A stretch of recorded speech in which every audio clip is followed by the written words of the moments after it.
Здравствуйте! В эфире «Настоящее время. Итоги». Здесь мы рассказываем и рассуждаем о главных событиях прошедшей недели. В Вашингтонской студии в ближайшие полчаса для вас буду работать я, Игорь Тихоненко. И сегодня в выпуске. Договорились? Или все-таки нет? Что мешает Ирану и шестерке подписать ядерное соглашение? Великий китайский экономический пузырь все-таки лопнул, о крахе фондового рынка Поднебесной. Помним, скорбим. 20 лет спустя мир вспоминает геноцид в Сребренице. И через 3 месяца в Беларуси пройдут президентские выборы. А есть ли выбор?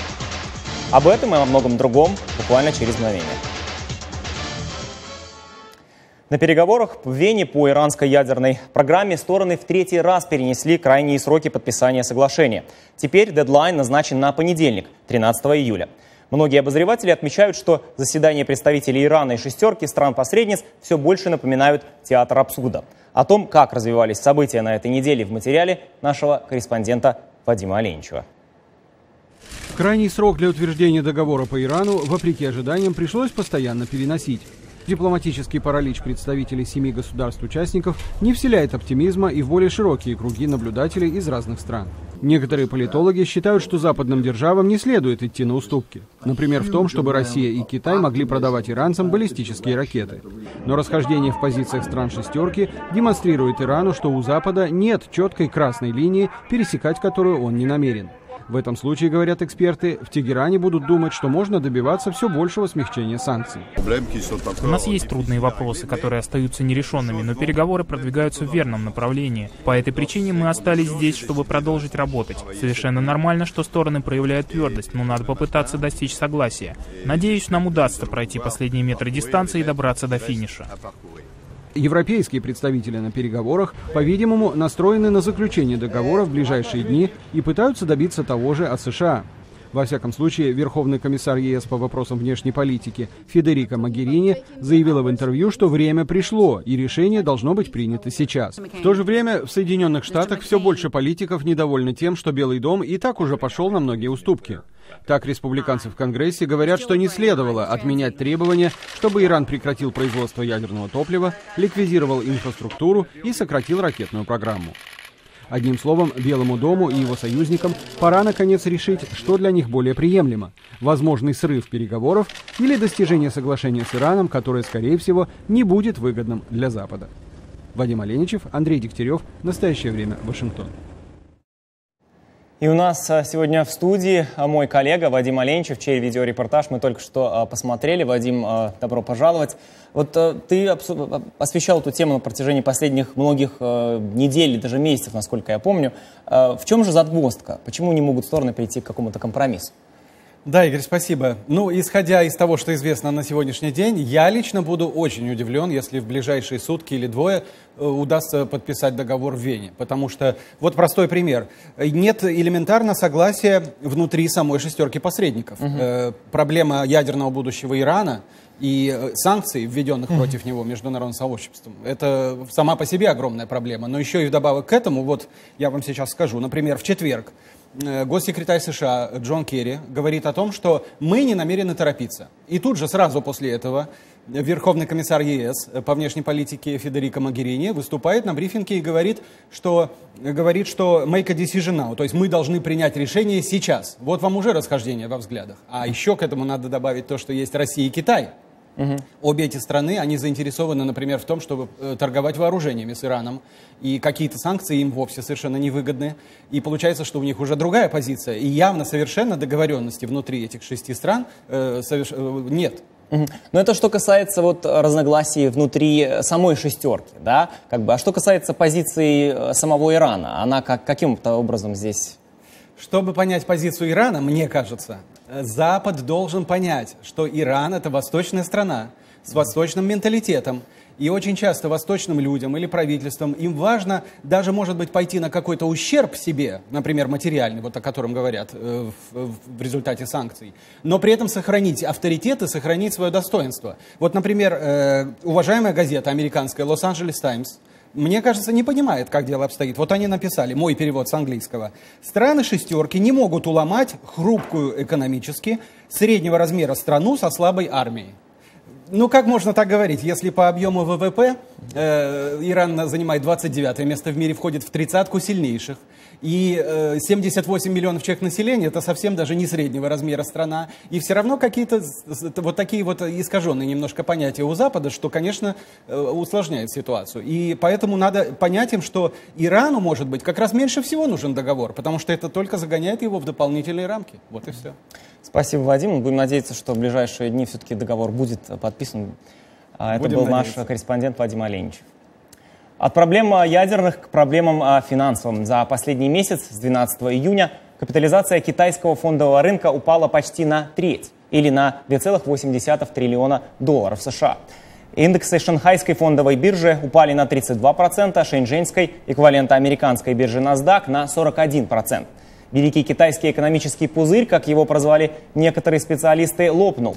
По словам представителей комиссии по ценным бумагам Китая, сейчас на фондовых рынках страны царят панические настроения, характеризующиеся иррациональным сбросом акций. О причинах и возможных последствиях краха фондового рынка Поднебесной мы сегодня поговорим с нашим корреспондентом Михаилом Гудкиным, который у нас находится сейчас на связи из студии в Нью-Йорке. Миша, добрый день. Добрый день, Игорь. Мой первый вопрос. Неужели китайское правительство, которое весьма плотно контролирует в своей стране все и вся, включая экономику, не предвидело этого кризиса? И второй вопрос. Насколько это все серьезно? Ну, во-первых, нужно сказать, что китайская экономика представляет собой гибрид центрально управляемой экономики и рыночной.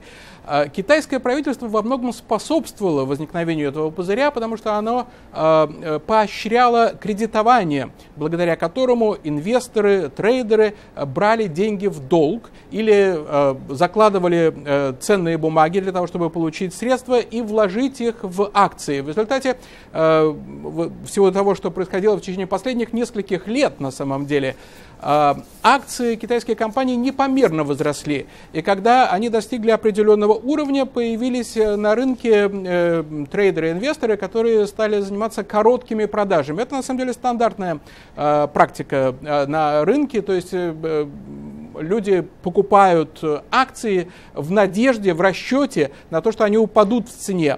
Но это такой процесс достаточно сложный и может привести к существенному снижению, к коррекции на рынке. Именно это и произошло. Но я бы не стал списывать Поднебесную со счетов, потому что, во-первых, за последние 2 дня акции на шанхайской бирже выросли на 10%. В четверг и в пятницу мы видели существенный разворот на китайском рынке. Это было достигнуто, опять-таки, благодаря экстраординарному вмешательству китайского правительства.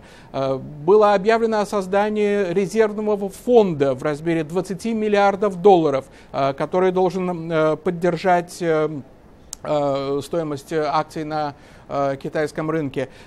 Китайские власти начали ряд расследований против трейдеров и брокеров, которые увлекались короткими продажами, о которых я говорил. Были введены запреты на торговлю акциями, причем примерно половина акций на шанхайской бирже были практически выведены из игры. То есть вот этот разворот, повышение курса акций удалось достичь с помощью экстраординарных мер. Опять-таки мы видим вмешательство китайского правительства. Но нужно помнить о том, что прежде чем китайский рынок упал на 1/3 за последний месяц, в течение последнего года он вырос на 132%. И при этом китайская экономика, говорят о том, что она замедляется, это действительно так, но все равно она замедляется с 10% до 6-7%. К сожалению, у нас не так осталось много времени. У нас на связи из Нью-Йорка был наш корреспондент Михаил Гудкин. И в эти дни мир вспоминает события в боснийской Сребренице. Массовое убийство мусульман, мальчиков и мужчин в 1995 году. В среду Россия наложила вето на проект резолюции ООН, который осуждает убийство и называет его геноцидом. За резолюцию проголосовали 10 членов Совета Безопасности ООН, против 1 – Россия. О трагедии, которая навсегда изменила новейшую историю Европы, в сюжете Роберта Рафаэля. У тех, кто 20 лет назад потерял мужей или сыновей в результате резни в Сребренице, раны до сих пор не зажили. Во время памятных церемоний в субботу будут перезахоронены останки 136 недавно опознанных жертв. Хатиджа Мехмедович потеряла мужа и 2 сыновей. Мы были приговорены без суда, наши дети были приговорены к смерти, а мы, выжившие, были приговорены к тому, чтобы жить дальше в аду. Тысячи людей были убиты, когда войска под командованием сербского генерала Ратка Младича заняли анклав ООН, который находился под защитой войск Нидерландов. Посол США по особым поручениям Стивен Рэб говорит, что международное сообщество должно предпринять дополнительные шаги, чтобы ослабить межнациональную напряженность в Боснии и других местах. Он принял участие в дискуссии в Вашингтоне, организованной «Голосом Америки». В частности, нам нужно работать над большей интеграцией в рамках региона, как на уровне Европы, так и на внутреннем уровне, признавая общую заинтересованность народа Боснии в процветающем будущем, в котором люди могут жить вместе, независимо от их национальности и вероисповедания. Долгосрочным последствием войны в Боснии стала слабость ее экономики, считает Таня Доми, профессор Колумбийского университета, выступившая с комментариями через Skype. Официальная безработица составляет 40%, а с учетом молодежи приближается к 60%. Это неустойчивая ситуация, и люди уезжают. Фактически будущее покидает Боснию. Суд в Гааге предъявил обвинение в военных преступлениях Ратка Младичу, бывшему лидеру боснийских сербов Радовану Караджичу и экс-президенту Сербии Слободану Милошевичу. Милошевич умер в тюрьме в 2006 году. Младич и Караджич до сих пор ожидают трибунала. Еще 3 человека, включая 2 из руководства боснийских сербов, осуждены за акты геноцида. Посол Рэб говорит, что хотя в случае преступлений в Сребренице судебные процессы затягиваются, правосудие все же свершится. Настанет день, когда люди, бравшие на прицел невинных, пытавшиеся уничтожить целые группы, какими бы мотивами они ни руководствовались, окажутся перед лицом правосудия. И я думаю, что из Сребреницы мир вынес урок, который мы все должны применять на практике каждый день. Но даже перед лицом этого урока находятся те, кто отрицает совершенное зверство. В среду Россия наложила вето на проект резолюции Совета Безопасности ООН, осуждающую резню в Сребренице, как акт геноцида, несмотря на то, что именно так оценили эту трагедию 2 международных суда. Постоянный представитель США в ООН Саманта Пауэр в комментарии нашему корреспонденту Маргарет Бешир раскритиковала позицию, которую заняла Россия по этому вопросу. Конечно, Россия может сделать все, что хочет, являясь постоянным членом Совета Безопасности, но на правду вето не наложить. А факт геноцида в Сребренице подтверждаются сотнями тысяч, если не миллионами страниц доказательств в виде фотографий, показаниями свидетелей и обнаруженными на сегодняшний день останками более 6 тысяч погибших. Так что никто этому не верит, а боснийцы и родные тех, кто пострадал, должны знать, что все так и было, и что все, что происходит сегодня в России, свидетельствует о том, что она становится все более изолированной от международного сообщества и продемонстрировала, что отрицание геноцида – это враг примирения. Ровно через 3 месяца, 11 октября, в Беларуси пройдут выборы президента страны. В них в очередной, уже 5-й раз, будет принимать участие Александр Лукашенко. Он находится у власти уже 21 год. Последние выборы, прошедшие в декабре 2010 года, завершились арестами в ночь после голосования 7 альтернативных кандидатов в президенты, избиениями и арестами же около 1000 мирных демонстрантов, протестовавших против подтасовки голосов, и убедительной победой Александра Лукашенко, получившего, согласно официальным подсчетам, почти 80% голосов. Что изменилось на белорусском электоральном поле в последние 5 лет? Оправилась ли страна от экономического кризиса 2011 года? И как конфликт в Восточной Украине отразился на внутренней и внешнеполитической ситуации в Беларуси? На эти вопросы нам помог ответить белорусский правозащитник и гражданский активист Олег Волчек, посетивший на этой неделе Вашингтон. Олег Волчек – ветеран войны в Афганистане, юрист, бывший сотрудник белорусской прокуратуры, уволившийся в конце 90-х по собственному желанию, поскольку был не согласен с использованием правоохранительных органов в преследовании оппозиции. Ровно через 3 месяца, 11 октября сего года, в Беларуси должны пройти президентские выборы. И в этом контексте очень актуален уже, наверное, риторический, ставший давно классическим вопрос. Да, выборы, но есть ли у белорусов сегодня выбор? Это такой формальный обряд, я бы сказал, выборов. Дальнейший проход на 5 лет. У белорусов не было и пока нет выборов настоящих, как принято называть, демократическими выборами. Пока кандидат номер 1 Александр Лукашенко будет баллотироваться, то шансов ни у оппозиции, ни у других демократических кандидатов нету достойно выступать. В последние несколько недель белорусские независимые СМИ пишут о близком катастрофическом положении в промышленном секторе Беларуси, о том, что тысячами увольняют людей, либо заставляют их уйти в вынужденные отпуска. Что происходит в экономике Беларуси? Сегодня в экономике Беларуси происходит системный кризис. Еще люди не поняли, что это кризис не трехлетней давности, не пятилетней давности, как у нас были кризисы. Сегодня это системно. Сегодня не работают практически большинство предприятий, или они вынуждены отправить в вынужденные отпуска. Дальнейшая их судьба неизвестна. К осени я знаю, что будет еще сокращение, потому что товар действительно залеживается, и главное, наша страна-партнер России сегодня не принимает в таком количестве, как раньше принимал. Александр Лукашенко не боится с таким послужным списком в экономике идти на выборы? Он надеется на чудо, он надеется на Россию, что она ему все-таки, как всегда, предложит какие-то льготные кредиты или безвозмездную помощь, миллиард или 2 миллиарда долларов. И надеется, что народ промолчит, несмотря на то, что действительно ситуация усугубляется в экономическом плане и будет больше безработных к осени. Ну и главный аргумент его – это, конечно, силовые структуры, которых у нас достаточно много, и он рассчитывает на безопасность. Давайте поговорим немного об Украине, о нынешнем кризисе. Как он изменил внутриполитическую ситуацию, динамику в Беларуси? Я верю, что у нас может пройти тихий вариант, как в Крыму, потому что руководство вооруженных сил и руководство МВД, правоохранительных органов, спецслужб, ну, я думаю, что больше половины из них каким-то образом проходила спецподготовку или обучение в России. А раз ты уже там проходил, это, естественно, у тебя установлены связи. И, конечно, никто не будет собираться стрелять в русского солдата. Вообще у нас даже военной концепции нет, что угроза может идти с России. У нас есть концепция, есть с Запада, от Америки, от сепаратистов уже сейчас прорабатывают с украинской стороны. Вот идет. Но ни разу я не слышал, чтобы у нас шло такое напряжение со стороны России. А неужели сам Александр Лукашенко этого не боится? Александр Лукашенко, я считаю, что он не самостоятелен, он очень много зависим от России в экономике. И сегодня у него главная задача, чем больше получить возможности от российского руководства обеспечить свою экономику, особенно предстоящие выборы.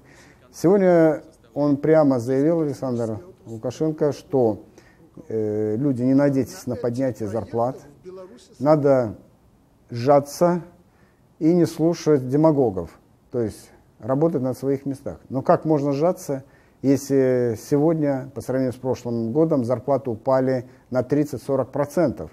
Коммунальная, электроэнергия, продукты, вещи, все это выросло еще больше.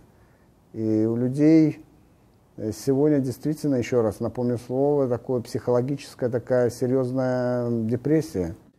Однако, по словам Волчика, несмотря на сложную ситуацию в экономике, белорусы по-прежнему продолжают оставаться относительно аполитичной нацией. Их больше волнуют бытовые финансовые вопросы. Тем не менее, правозащитник не берется предсказывать безмятежность в предвыборной кампании Александра Лукашенко, поскольку как раз экономический кризис и его привязка к действующей власти могут заставить простых белорусов выйти на улицы в преддверии всенародного плебисцита 11 октября. Правозащитная организация «Международная амнистия» отреагировала на так называемый стоп-лист зарубежных НКО, принятый в России. В заявлении Джона Дальхизена, директора по Европе и Центральной Азии, говорится, что этот список еще один шаг в процессе ограничения свободы самовыражения и собраний в России. И направлен он не только против иностранных организаций, но и против независимого гражданского общества в самой стране. Напомним, в стоп-лист входит несколько американских НКО, в том числе Национальный фонд демократии. Комментарий президента фонда Карла Гершмана нашему корреспонденту Фатиме Тлисовой. Это продолжение процессов, которые происходили в течение последних 10 лет. Ничего здесь нового нет. Атака на НКО, иностранные агенты, попытки навесить ярлыки, изгнание USAID Все это тенденция, а не большой сюрприз. Кремль всегда обращается к национализму, пытается разжечь национализм и ксенофобию как способ поддержания власти, поскольку он действительно не имеет демократической легитимности. Так ведется игра. Мы очень надеемся, что завтра у России будет гораздо лучше, чем сегодня, что россияне смогут иметь подлинно демократическое правительство, которое уважает их права, и они в конечном счете смогут стать частью большого сообщества с крепкими связями с Европой, иметь верховенство закона и избавиться от коррупции и насилия. Это наша большая надежда.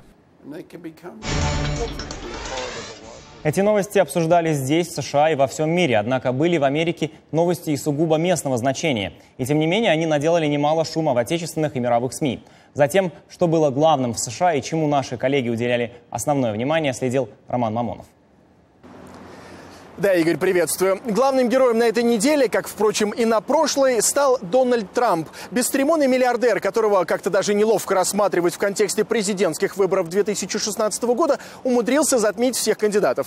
Трамп, напомню, сел в лужу, отпустив российские высказывания о мексиканцах. Мол, все они преступники, нелегалы, драгдилеры и насильники. Его, конечно, подвергли обструкции, осудили республиканцы и демократы, отлучили от эфира реалити-шоу, даже запретили вход в пиццерию в Атлантик-Сити. Казалось бы, сплошные убытки и репутационный кошмар. А нет, СМИ бесконечно показывают Трампа. В результате сейчас по опросам по популярности он уступает только Джебу Бушу. В общем, какой-то сплошной политический цирк. На этой неделе завершилась вроде бы локальная, но переросшая в общенациональную политическая битва. Зорница по-американски, где задача одной команды была добиться снятия, а у другой защитить полотно конфедерации на флагштоке у здания Капитолия в столице Южной Каролины. Для многих в США этот стяг – символ борьбы за сохранение рабства и расизма. Он к тому же используется Ку-клукс-кланом. Флаг все-таки сняли. Товары с ним убирают из продажи в торговой сети Walmart. Прекращают выпуск номерных знаков с ним. А теперь споры докатились до Вашингтонского Капитолийского холма. Флаг-то исчезнет, а вот исчезнет ли с ним расизм? Снова в новостях появился Балтимор. Через 2,5 месяца после смерти темнокожего Фредди Грея и последовавших за этим беспорядков в отставку отправлен глава полиции Энтони Бетс. Тоже, кстати, представители афроамериканской общины города. Повод – резкий рост преступности. С начала года в Балтиморе случилось почти 160 убийств. Это в 1,5 раза больше, чем годом ранее. А случаев со стрельбой стало больше почти вдвое. Мэр Стефани Роулингс Блейк полагает, что полиции нужен новый лидер. Правда, в Балтиморе многие уверены, что всему виной фактический бойкот правоохранителями своей работы. Полицейский профсоюз заявил, что 6 арестованных по делу о смерти Фредди Грея стражей порядка принесли в жертву, чтобы успокоить публику.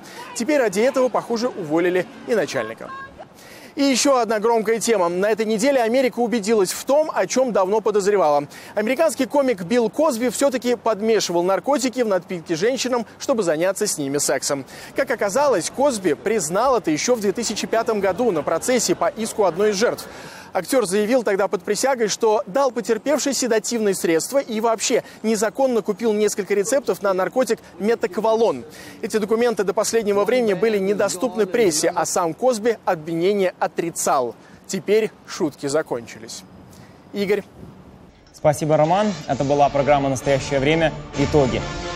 Смотрите нас в интернете на сайте currenttime.tv и в эфирах ваших национальных телеканалов. С вами был Игорь Тихоненко. Всего вам доброго и до свидания.